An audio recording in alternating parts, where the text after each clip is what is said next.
Hello, ma'am. You said your husband was shot? Yes. How long ago? Probably 10, 15 minutes ago, 10 minutes ago maybe. 10 minutes ago he was shot? Maybe 15. By whom? My son, who was nuts. But I didn't know he was this nuts. It was a routine Sunday afternoon for Thomas Gilbert Sr., the founder of a multi-million-dollar hedge fund and a longtime fixture on Wall Street. After playing 2 strenuous rounds of tennis at the River Club, he was relaxing in his bedroom watching a football game. 3 days earlier, on New Year's Day 2015, the tall, athletic financier had quietly celebrated his 70th birthday and showed no signs of slowing down. Next door in the living room, his petite wife, Shelley, was chatting with friends on her laptop when the doorbell rang around 3:15 p.m. It was a surprise as they weren't expecting anyone, and their doorman usually called to announce visitors. Shelley opened the front door to find her son, Tommy, outside, wearing a hoodie and carrying a duffel bag. It was the first time she had seen him in 5 months. They had a difficult relationship, and he usually kept his distance. Shelley was delighted to see him, hoping it might be an encouraging sign of a better relationship between him and his father. He said it was real important, Shelley recalled. He wanted to talk to Dad about business. I was thrilled. As Tommy strolled into the apartment, he asked if his younger sister, Bess, was there. Shelley told him she was at church. Then he said he was hungry and asked his mother to go to the store and buy him a sandwich and a Coke. He told her to come back in an hour so he would have enough time with his father. Unsure whether they should be left alone together, Shelley offered to make him a sandwich, but Tommy insisted she go. As his 65-year-old mother laced up her sneakers to leave, she looked up at Tommy and thought, I don't like hoodies. They're a little creepy. Welcome back to True Stories. Join our family in exploring some of the most twisted true crime cases. As always, don't forget to give the video a thumbs up and subscribe. Now, let's get into it. Thomas Strong Gilbert Jr. was born into a world of wealth and privilege. He had an impeccable social pedigree, growing up in a mansion in Tuxedo Park, New York, before moving to a Manhattan apartment on Park Avenue and a townhouse on the Upper East Side. He had the finest education money could buy, going to the Buckley School and then Deerfield Academy, where he shone at varsity football, basketball, and baseball. A straight-A student, Tommy had an IQ of 140, was fluent in Mandarin Chinese, and excelled at higher mathematics. He is an excellent role model for our younger students, his Deerfield Academy college advisor wrote. He will only get better as he continues to mature. Known to everyone as Tommy, his movie star looks turned women's heads. Blonde, blue-eyed, and 6 feet 3 inches tall, designer clothes framed his muscular body, carefully sculpted from daily workouts in the gym. He followed in his father's and grandfather's footsteps to attend Princeton University, where he majored in economics and graduated with honors. Like a modern-day Jay Gatsby, he moved in the rarest of social circles, the epitome of the rich, successful man about town. He was frequently seen in the society pages, squiring a beautiful socialite to a Manhattan black tie event or attending a charity event in the Hamptons. He has the pedigree of this incredibly sophisticated person, explained a friend.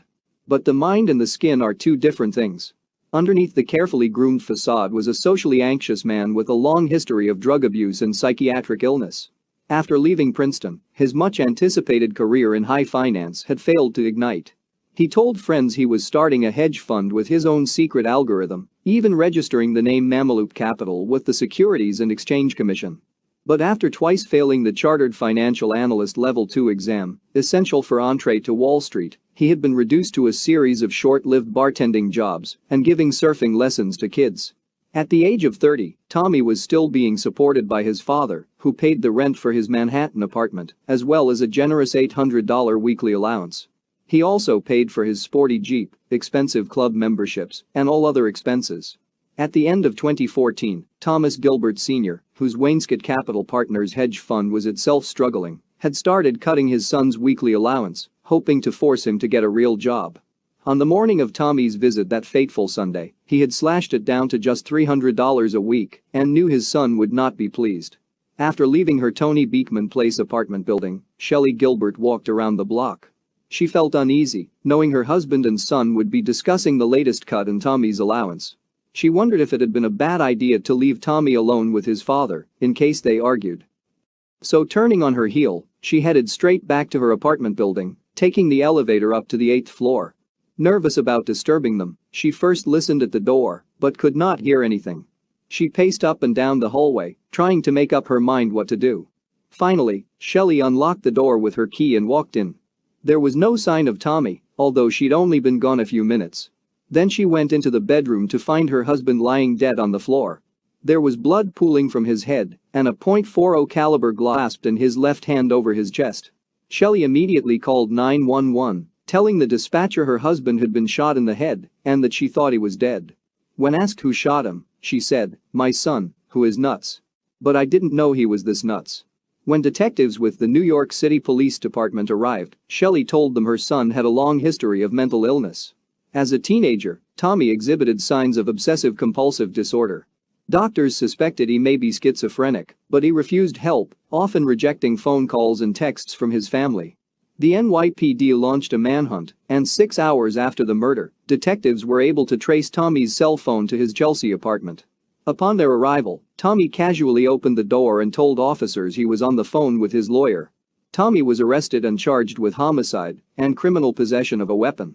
Interviewing Tommy's social circle, detectives learned he was a person of interest in a 2014 arson that occurred in the Hamptons, but no charges were ever filed against him.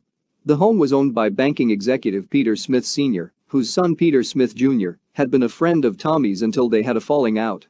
Tommy allegedly assaulted Smith Jr. outside his Williamsburg apartment in 2013, breaking his nose. Smith Jr. did not press charges against Tommy, but he later obtained an order of protection against him. Investigators learned Tommy had bought his pistol over the internet, driving out to Ohio to purchase it after the seller realized mailing it to him was illegal. In examining his computer, they found he had searched for websites like hireakiller.com and findahitman.com in the months before his father's murder. Tommy's friends also said that he had long harbored a grudge against his father. He talked a lot about his dad and how mean he was to him and how nothing was good enough, former girlfriend Anna Rothschild told New York Post shortly after his arrest. Prosecutors contended that the final straw was when Thomas reduced his son's weekly allowance to $300 on the morning of the murder. Armed with his pistol, Tommy went to confront his father. His intent was to go there, and if he didn't get what he wanted, being the spoiled brat he was, he shot him. Tommy's defense team argued he was unfit to stand trial and that his mental health was getting worse while in custody. He was evaluated by multiple psychiatrists who deemed Tommy unfit to participate in his defense. Prosecutors, however, also hired a health professional who declared he was able to stand trial. The judge sided with the prosecution, and the trial proceeded. When Tommy showed up to court in 2019, the 34-year-old was unrecognizably gaunt, bearded, and pale. Determined to prove Tommy's true mental state at the time of the murder, Shelley took to the stand to testify. A jury found Tommy guilty of 1 count of murder in the second degree and 2 counts of criminal possession of a weapon in the second degree. In September 2019, he was given the maximum sentence of 30 years to life in prison. He is currently incarcerated at the Clinton Correctional Facility in Dannemora, New York. He is not eligible for parole until 2044, at which time he will be 60 years old.